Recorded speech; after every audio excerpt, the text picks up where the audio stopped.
अस्सलाम वालेकुम।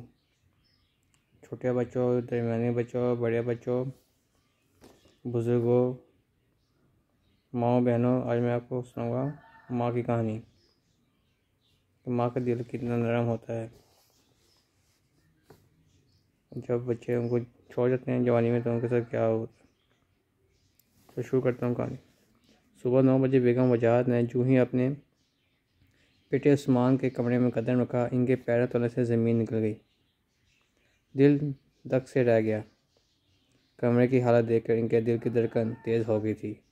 बस की चादर आधी आधी ज़मीन पर लटक रही थी। बिस्तर की चादर आधी ज़मीन पर लटक रही थी। सामान बेतरतीब पड़ा हुआ था। उन्होंने धड़कते दिल के साथ सारे घर में उस्मान को ढूंढा, मगर वो घर में होता तो नजर आता ना।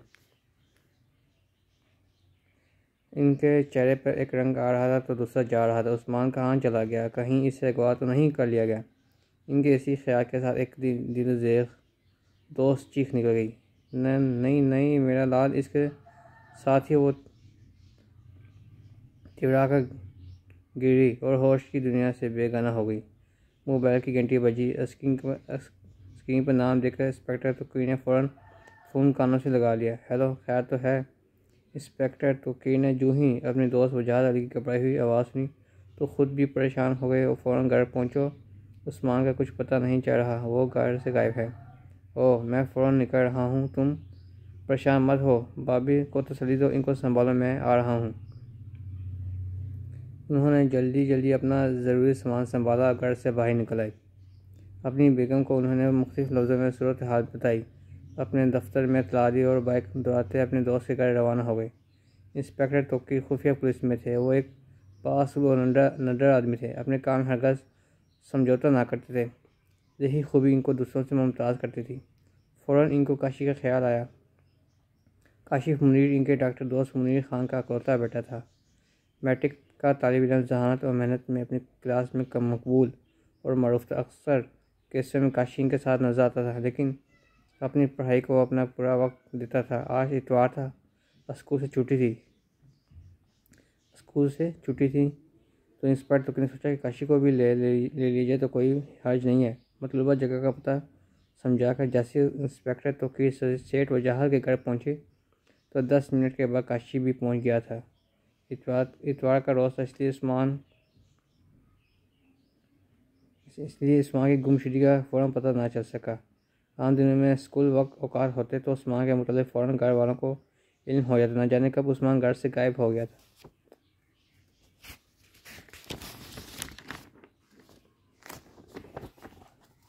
ये मैंने वो कहानी सुना तालीम और तरबियत की किताब से। बैरूनी दरवाज़ा खुला हुआ था। शाकिर ड्राइवर के अलावा बावर्ची जमाल और माली शौकत घर में ही सर्वेंट क्वार्टर में रहते थे। ये लोग भी छुट्टी की वजह से अपने अपने कमरों में आराम कर रहे थे। किसी ने भी उस्मान को नहीं देखा था। यकीनन अगवा का दीवार पलांग कर आए थे या इनके पास डुप्लीकेट चाबी थी। सेठ वजाहत ने सीसीटीवी कैमरे भी लगवा रखे थे। सबसे पहले इंस्पेक्टर तुर्की ने फुटेज चेक करने की ख्वाहिश जाहिर की, मगर अगवा किसी मंसूबे के तहत किया गया था। रिकॉर्डिंग में कुछ भी नज़र नहीं आ रहा था। कैमरे रात को किसी वक्त बंद कर दिए गए थे। काशी ने बारीकी बीनी के साथ उस्मान के कमरे का जायज़ा लिया। एक खिड़की का शीशा भी टूटा हुआ था। यकीनन आने वाले ने कमरे में घुसने के लिए खिड़की का इस्तेमाल किया था। उस्मान का मोबाइल फ़ोन कमरे में ही मौजूद था। कमरे से फिंगरप्रिंट्स ले लिए गए, जिनकी रिपोर्ट जल्दी ही मिल गई। इसके मुताबिक से उस्मान की उंगलियों के निशान मिले थे। यकीनन मुझे दस्ताने पहन रखे होंगे, इंस्पेक्टर तुर्की ने सोचा। आपको किस पर शक है? इंस्पेक्टर तुर्की ने अपनी तफ्तीश का आगाज़ किया। नहीं, मेरी तो किसी के साथ दुश्मनी नहीं है। कारोबारी हरीफ तो होते ही हैं, मगर ऐसी घटिया हरकत कोई नहीं कर सकता। मुमकिन है कि किसी ने तावान के लिए यह हरकत की हो, ये कहा जा सकता। अल्लाह खैर करे। सेठ वजाहत परेशान हो गए। इस सूरत में गवाहकार ज़रूर रब्ता करेगा, मगर के मुलाजिम भी शक के दायरे में आते हैं, इनसे भी पूछ करना होगी। इंस्पेक्टर तुर्की अभी यही बातें कर रहे थे, अचानक एक उम्र रसीदा और गिट्टी बढ़ती घर में दाखिल हो गई। इंस्पेक्टर तुर्की ने फ़ौरन पहचाने, वो उस्मान की दादी जान थी। वजाहत, मैंने क्या सुना? उस्मान को किसी ने अगवा कर लिया है? हाय मेरा चांद, मुझे खबर देर से क्यों दी गई? माँ जी बस पता ही नहीं चला। आप फिक्रमंद ना हो, तोकीर मेरा बहुत अच्छा दोस्त है और अपने काम में माहिर। अल्लाह ने चाहा तो बहुत जल्द ये उस्मान को बाजियाब करवा लेगा। अल्लाह तुम्हारी ज़बान मुबारक करे। दादीजान ने फ़ौरन दुआ के लिए हाथ उठा दिए। और तीसरी गली में एक अलग मकान में रहती थी। इनकी देखभाल के लिए सेठ वजार ने 2 मुलाजिम रख छोड़े थे जो इनकी अच्छी तरह ख्याल रखते थे। वही पुरानी कहानी, सास बहू के झगड़े। बेगम वजाहत दादी जान की रोक टोक बर्दाश्त ना कर पाती थी, सो दादी जान को अलग मकान दे दिया गया। रुपये पैसे की रेल पे थी। इनकी देखभाल के लिए दो मुलाजिम थे। यूँ अलग अलग घरों में ये छोटा सा ख़ानदान अपनी ज़िंदगी दौर में शामिल था। और अचानक एक आज यह वाक़या पेश आ गया। अगवाकार के फ़ोन का इंतज़ार हो रहा था। 1 घंटा गुजर गया, दूसरे घंटे का दौरानिया लंबा होता गया। सच है, परेशानी में वक्त गुजारना मुश्किल से मुश्किल तरीन हो जाता है। बेगम वजाहत को बार बार गशी के दौरे पड़ रहे थे। इनकी ममता को एक पल भी करा ना था। मजबूरन डॉक्टर को इन्हें बेहोशी का इंजेक्शन लगाना पड़ा। तो फिर वक्त निकला जा रहा, कुछ करो। आखिर सेठ वजाहत चला उठे। परेशानी और गम के साइन के चेहरे से आया थे। इंस्पेक्टर तुकीर के अंदाजे मुताबिक अगवाकारों का फ़ोन आ जाना चाहिए था, मगर ना जाने क्यों फ़ोन नहीं आ रहा था। घर के सब मुलाजिम से और सख्ती से छानबीन कर चुके थे, मगर कोई नतीजा ना निकल सका। आखिरकार काशी ने एक बार फिर उस्मान के कमरे को देखने की ख्वाहिश का इज़हार किया। अब वो एक एक इंच का जायज़ा ले रहे थे। एक जगह वो रुक गए और इन्हें कुछ नजर आया। वो नीचे झुका और फिर इसकी आंखें एक बारीकी चमक उठी। इसने जल्दी जल्दी इंस्पेक्टर को कहा। आवाज़ बहुत आहिस्ता थी। सेठ वजाहत ना सुन सके। थोड़ी देर बाद इंस्पेक्टर तुकीर ने कमरे से बाहर जाकर 1-2 जगह फ़ोन किए और वापस आ गए। इनके चेहरे पर एक इसरार मुस्कुराहट थी। सेठ साहब मुबारक हो, हम एक सुराग हासिल करने में कामयाब हो गए। आपका बेटा बिल्कुल महफूज है और हर किस्म के खतरे से बाहर है।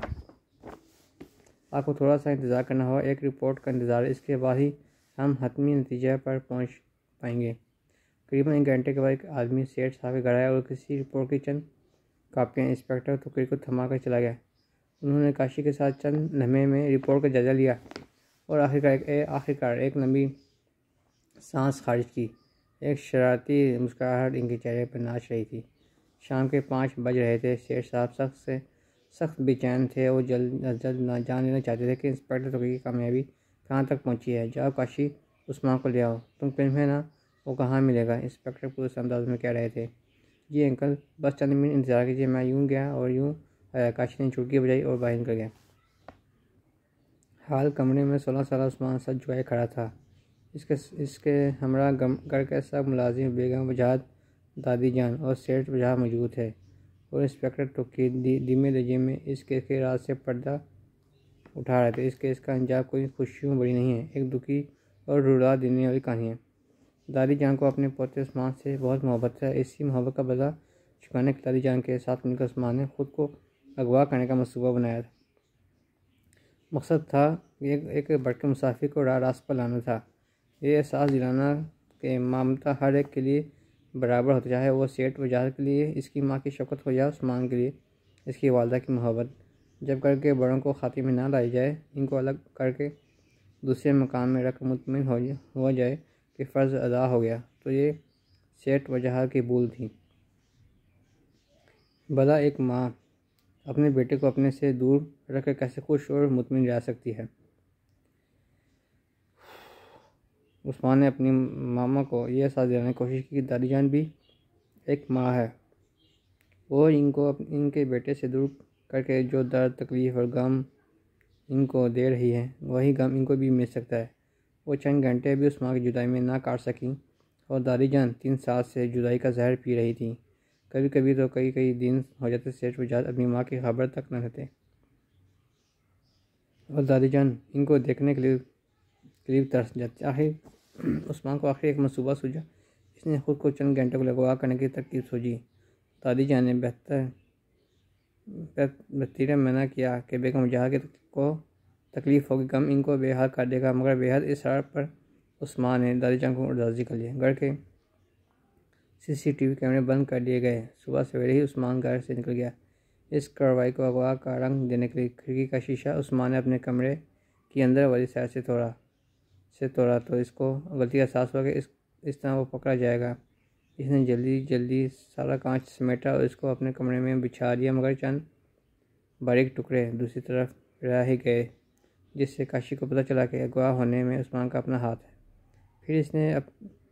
फिर इसने मेरे साथ मिलकर उस्मान की फ़ोन की तफसीलात की रिपोर्ट मोबाइल कंपनी से मंगवाई, तो पता चला कि चंद दिन से ही वो दादी जान के साथ कुछ ज़्यादा ही काज कर रहा था।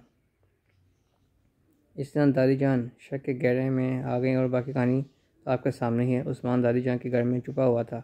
इस घर के मुलाजिम को पहले ही एहतमाम में ले लिया गया था। माँ जी, मुझे माफ़ कर दें, मैं भटक गया था, माफ़ी के काबिल तो नहीं, मगर आप माँ हैं।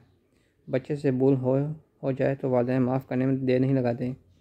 और दादी जान एक गमज़दा चीख के साथ अपने बेटे से लिपट गई। बेगम वजाहत ने भी हाथ जोड़कर माफ़ी मांगी, तो दादी जान ने खुले दिल से माफ़ी का ऐलान कर दिया और यूं कमरे में हर अश्क बार चेहरे पर मुस्कुराहट बिखर गई।